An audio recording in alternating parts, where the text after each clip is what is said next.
Hello friends, welcome to Himalaya study I channel. Friends, हमने percentage start किया था। Percentage में हमने 1 से लेके 4 पार्ट तक कर लिया है और हम लेवल वाइज क्वेश्चन को कर रहे थे। आज हम 5th पार्ट करने जा रहे हैं। 5th पार्ट भी अलग लेवल होगा क्वेश्चन का, ठीक है। तो चलिए हम फर्स्ट क्वेश्चन देखते हैं। फर्स्ट क्वेश्चन क्या कह रहा है? कह रहा है कि दो संख्याओं का अंतर उनके योग का 15% है। तो बड़ी संख्या तथा छोटी संख्या का रेशियो हमें ज्ञात करना है, मतलब अनुपात दोनों का ज्ञात करना है, ठीक है। तो सबसे पहले हम जान लेते हैं कि 15% होता क्या है। 15% कितना होता है? 3/20। कैसे? 15 को अगर 100 से डिवाइड करेंगे तो 3/20 निकल के आएगा, ठीक है। अब इसमें इसने यही बोल दिया है क्वेश्चन में कि दो संख्याओं का अंतर ये होता है, ए और बी, और दो संख्याओं का योग हमने मतलब दो संख्या, पहली संख्या ए मान ली है, दूसरी संख्या बी मान लिया है, ठीक है। तो इसने बोला है कि दो संख्याओं का अंतर जो है ना, उनके योग का 15% है। का 15%, तो 15% की नीचे वाली वैल्यू क्या है? 20 है। तो ये हमारा दोनों का योग क्या हो जाएगा? 20 हो जाएगा, ठीक है। और इनका डिफरेंस क्या हो जाएगा? अंतर, वही डिफरेंस मतलब अंतर बोलते हैं उसे। ये हो जाएगा हमारा 3, ठीक है, हमारा 3। इनके साथ एक हम कांस्टेंट लगा लेते हैं के, ठीक है। अब इन दो इक्वेशन को हम, इक्वेशन बन गई ये क्या? a minus B equal to 3 के, ये पहली है। और दूसरी इक्वेशन हमारी बन गई a plus B equal to 20 के, ठीक है। इन दो इक्वेशन को हम सॉल्व कर देंगे। कैसे सॉल्व करेंगे? देखिए, a plus B equal to 20 के, a minus B equal to 3 के, इनको सॉल्व कर दीजिए। कितना आ जाएगा? 2a इक्वल टू 23 के, ठीक है। के से ये के से कांस्टेंट कट गया तो ये हट जाएगा यहाँ से, ठीक है। तो a की वैल्यू क्या हो गई? a की वैल्यू हो गई 23/2। अब देखिए, इस a की वैल्यू की हेल्प से हम b की वैल्यू फाइंड कर लेंगे। यहाँ पे इसमें पुट कर देंगे हम, ठीक है। Putting the value of a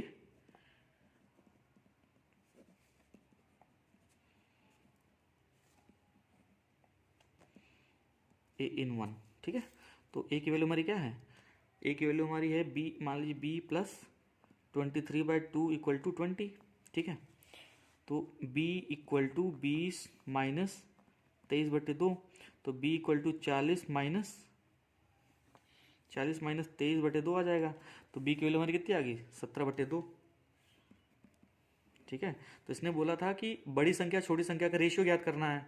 तो a हमारा क्या था? a रेशियो b, ठीक है। ये हमारा क्या निकल के आया था? 23/2, और b हमारा क्या निकल के आएगा? 17/2। तो 2 से 2 कैंसिल कर दो, तो हमारे a और b का रेशियो हो जाएगा 23/17, ठीक है। ये हमारा आंसर हो जाएगा। समझ में आया आपको? अच्छे से मैंने डिस्कस कर दिया, ठीक है। चलिए हम अपने नेक्स्ट क्वेश्चन पे आते हैं। देखिए हमारा क्वेश्चन क्या कह रहा है? पी क्यू से 6 गुना बड़ा है, तो पी क्यू से क्यू पी से कितना प्रतिशत छोटा होगा। मतलब पहले कह रहा है कि पी जो है क्यू से 6 गुना बड़ा है, तो क्यू पी से कितना प्रतिशत छोटा होगा। तो देखिए, पी और क्यू हमने लिखा है यहाँ पे। बोल रहा है कि पी जो है क्यू से 6 गुना बड़ा है, तो पी 6 गुना बड़ा है क्यू से, तो ये कितना छोटा है?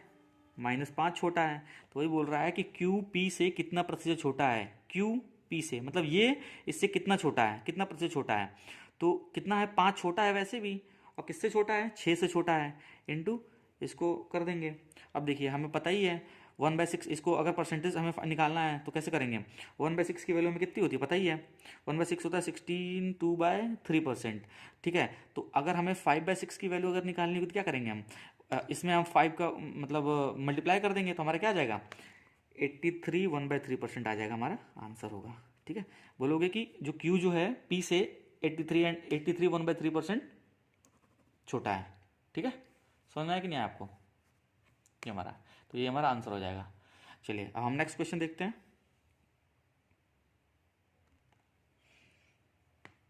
थर्ड क्वेश्चन है, x के पास y से 2 गुना रुपया है और y के पास z से 50% अधिक रुपया है। यदि तीनों रुपयों का औसत 110 है तो x के पास कितने रुपए होंगे, ये हमें पूछ रहा है, ये निकालना है। अब देखिए, x y और z का हमें मतलब इस क्वेश्चन में बात हो रही है ना x y z की, तो हम क्या करेंगे? देखिए,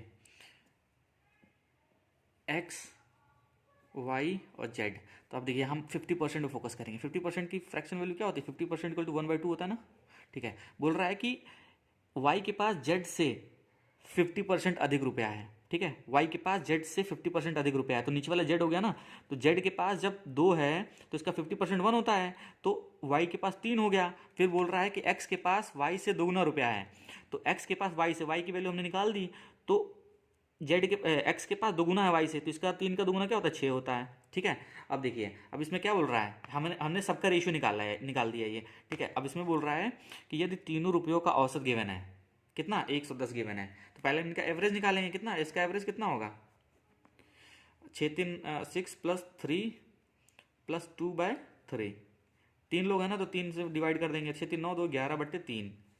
ठीक है, 11/3 हो गया ये। अब देखिए 11/3 की वैल्यू हमारी कितनी गिवन है, 110, 110 गिवन है। ठीक है, तो एक की वैल्यू कितनी होगी, 110/11 × 3। ठीक है, अब देखिए इसको इससे काट दीजिए, 10 बार में जाएगा, तो एक की वैल्यू हमारी कितनी आ गई, 30, एक यूनिट की वैल्यू 30 आ गई।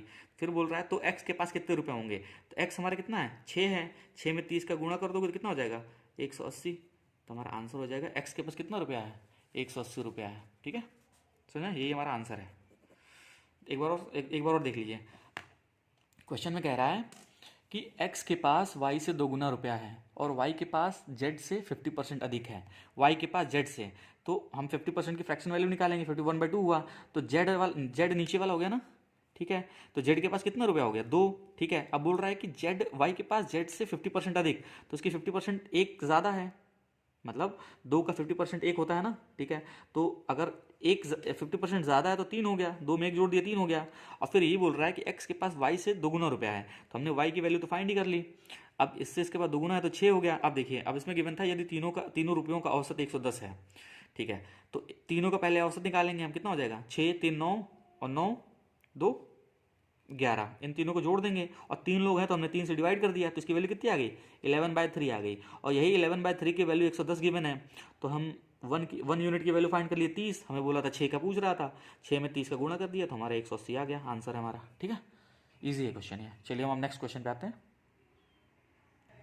अब देखिए हमारा नेक्स्ट क्वेश्चन है, दो संख्याएं तीसरी संख्या से क्रमशः 20%, 50% अधिक हैं, तो पहली संख्या दूसरी संख्या कितने प्रतिशत है। ठीक है, तो first number, second number, third number. ठीक है, बोल रहा है कि दो संख्या तीसरी संख्या हम 100 मान लेते हैं। फिर बोल रहा है दो संख्या और जो बची हैं 20% और 50% अधिक हैं, तो पहली संख्या 20% अधिक है। ठीक है, तो कितने से, 100 से, तो 120 हो जाएगा। तीसरी संख्या 50% अधिक है तो 150 हो जाएगा। ठीक है, ये 100 है। ठीक है, अब इन दोनों का हम वो निकाल लेंगे। अब फिर बोल रहा है कि अगर हमें छोटा करने की जरूरत नहीं है, ऐसे निकल के आ जाएगा, तो पहली संख्या दूसरी संख्या का कितने प्रतिशत है, पहली संख्या दूसरी संख्या का बोल रहा है ना। तो देखिए 120/150 इंटू 100 कर देंगे। ठीक है, तो हमारा कितना आ जाएगा, ये यहाँ से ये कटा, यहाँ से ये कटा। ठीक है, 5 3 15 20, 3 चौके 12। ठीक है, 20 चौके 80, ये 80% आंसर हुआ। तो ये होगा 80, जो पहली संख्या है ना दूसरी संख्या का 80% है, ये हमारा आंसर हो गया। ठीक है, चलिए अब हम आते हैं अपने नेक्स्ट क्वेश्चन पे। नेक्स्ट क्वेश्चन हमारा क्या है, देखिए x की आय y से 20% अधिक है, तो y की आय x से कितने प्रतिशत अधिक है। ठीक है, x और y की बात कर रहा है ना, और 20% की फ्रैक्शन वैल्यू क्या होती है, 1/5।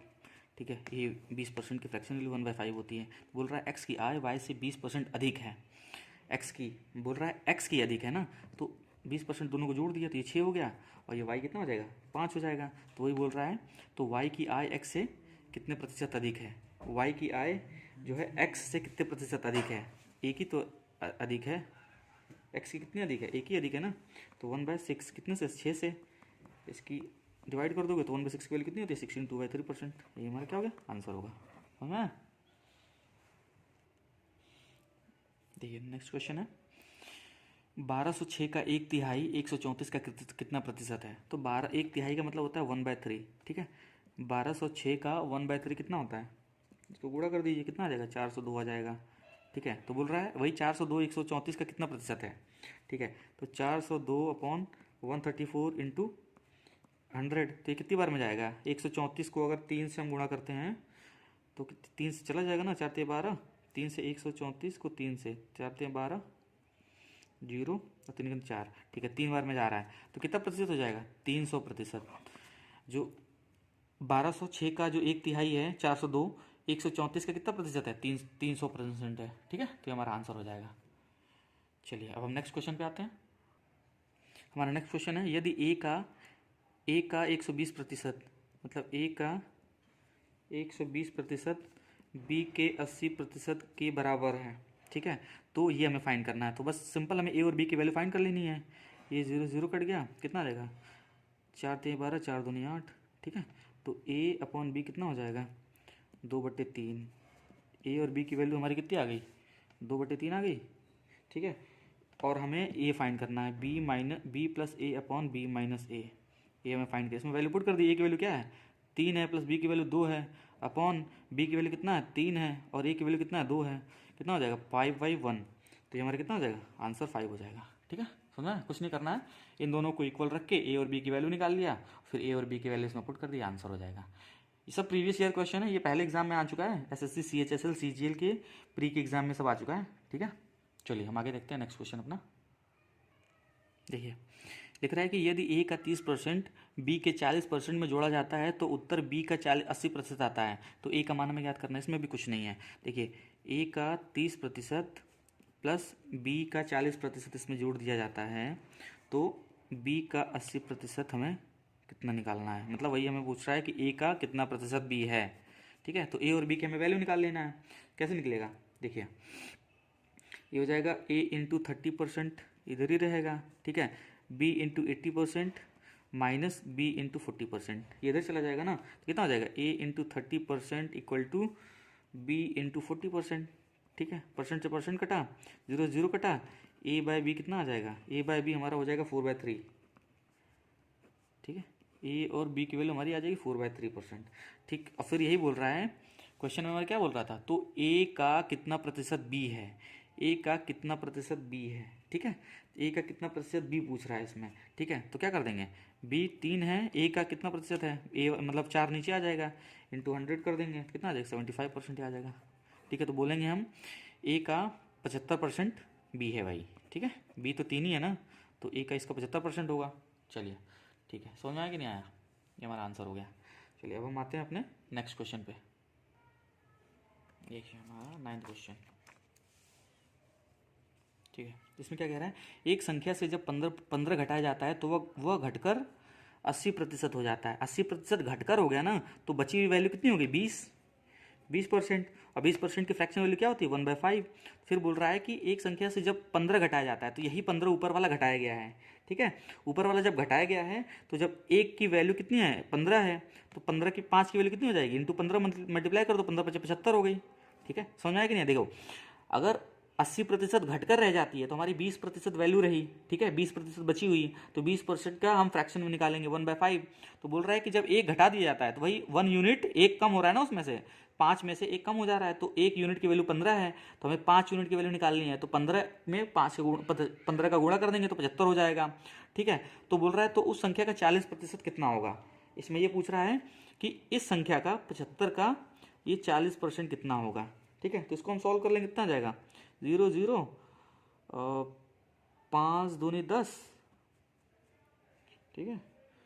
और 5 1 5, 5 5 25, ठीक है। 2 दूना 4, ठीक है। तो कितना आ जाएगा 30% आ जाएगा हमारा आंसर, ठीक है। तो ये होगा एक मतलब उस संख्या का 40% कितना होगा, इस संख्या का। जो संख्या 80% घट जा रही है, ठीक है, तो बची हुई संख्या हमारी 20% हो गई। उसमें जो 1 एक कम हो रहा है उसकी वैल्यू गिवन थी, ठीक है। 5 की वैल्यू हमने निकाल ली है, मतलब यही तो ओरिजिनल नंबर मैं पहले पढ़ा चुका हूँ, ये ओरिजिनल नंबर होता है नीचे वाला, ऊपर वाला हमेशा रिजल्ट होता है। तो हमारा रिजल्ट यही तो गिवन है ना, 15 घट जा रहा है, तो उसमें हम 1 यूनिट की वैल्यू 15 रख लेंगे, तो हमने ओरिजिनल की वैल्यू निकाल ली। तो यही ओरिजिनल है, वही पूछ रहा है ओरिजिनल जो है उसका 40% कितना होगा, तो हमारा निकल के आया आंसर, ठीक है 30। अब देखिए हमारा नेक्स्ट क्वेश्चन है, लास्ट क्वेश्चन है। देखिए इसमें कह रहा है एक संख्या को 22.5% बढ़ाया जाता है तो वह 98 हो जाता है। 22.5% घटाया जा रहा है, बढ़ाया जा रहा है 22.5 का फ्रैक्शन हमें याद करवा चुका हूँ आपको। 22.5 का फ्रैक्शन वैल्यू क्या होता है 9/40। और हम इसको याद कैसे करेंगे, मतलब इसको हम निकालेंगे कैसे, निकालने के लिए मैं पहले बता चुका हूँ, लेकिन आपको एक बार और बता देता हूँ, देख लीजिए।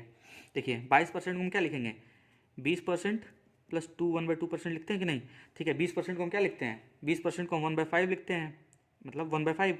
और इसको कैसे लिखेंगे इस परसेंट को, देखिए एक बार और लिख के बता दूं आपको, 1/2% को हम कैसे लिखते हैं, 2 दूना 4 1 5, 5/2 इंटू 100 कर देंगे यहाँ पे हम, ठीक है। तो कितना आ जाएगा 5 दूनी 10, तो 1/40 आ जाएगा, ठीक है। तो इसको हम इसकी फ्रैक्शन वैल्यू कितनी होती है 1/40, ठीक है। और जब हम इसको सॉल्व कर लेंगे तो कितना आ जाएगा देखिए इसको सॉल्व करिए, 40 5/40, ठीक है, और +1 = 9/40, ठीक है। इसकी वैल्यू निकल के आ गई कि नहीं, 22.5% की वैल्यू हमारी 9/40 आ गई। तो ठीक है, हम 9/40 निकाल लिए। फिर बोल रहा है कि 22.5% बढ़ाया जाता है, मतलब इस संख्या को बढ़ा दिया जा रहा है, मतलब इसमें इसको जोड़ दिया जा रहा है। तो कितना हो रहा है, 40 में 9 जोड़ दिया तो 49 हो गया। अब 49 की वैल्यू कितनी गिवन है, 49 की वैल्यू हमारी गिवन है 98, ठीक है, 98 गिवन है। तो 1 यूनिट की वैल्यू कितनी हो गई, 1 यूनिट की वैल्यू हमारी हो गई 98/49, 1 यूनिट की वैल्यू कितनी हो गई, 2 हो गई। तो वही पूछ रहा है इसमें, तो संख्या क्या है, तो उस संख्या की बात कर रहा है। ये 40 क्या है, मतलब ये हमारी इस वैल्यू को पूछा है, ओरिजिनल वैल्यू निकालना है। तो ये ओरिजिनल वैल्यू हमारा हो जाएगा 40 × 2, ठीक है, ओरिजिनल वैल्यू 40 × 2 कर देंगे, यही तो पूछा है ना। तो वह संख्या क्या होगी, इसमें गुणा कर देंगे तो हमारा क्या आ जाएगा, 80 आ जाएगा। ओरिजिनल संख्या हमारी क्या हो गई, 80 हो गई, ये हमारा आंसर होगा। एक बार आपको बता दूं, बोल रहा है कि एक संख्या को 22.5% बढ़ाया जा रहा है, तो 22.5% की वैल्यू कितनी आती है, 9/40 आती है। तो बोल रहा है ये बढ़ाया जा रहा है, तो बढ़ाया जा रहा है तो ये इसमें हमने जोड़ दिया तब 49 आया। अगर वही बोलते घटाया जा रहा है तो 49 में से 40 में से हम 9 घटा देते, ठीक है, 40 में से हम 9 घटा देते, अगर घटाया जाता बोलता। तो इसमें बढ़ाया जा रहा है तो हमने जोड़ दिया, और बढ़ाए जाने की वैल्यू कितनी गिवन है, 98 गिवन है। तो 49 की वैल्यू 98 है, तो 1 यूनिट की वैल्यू हमारी 2 हो गई। तो वही पूछा था, वही 40 की वैल्यू, मतलब वही 40 यूनिट की पता करिए, 40 यूनिट बताना था हमें। तो 40 में 2 का गुणा कर दिया तो 80 आ गई। तो ये हमारा आंसर हो गया, ठीक है। चलिए आज हमारा ये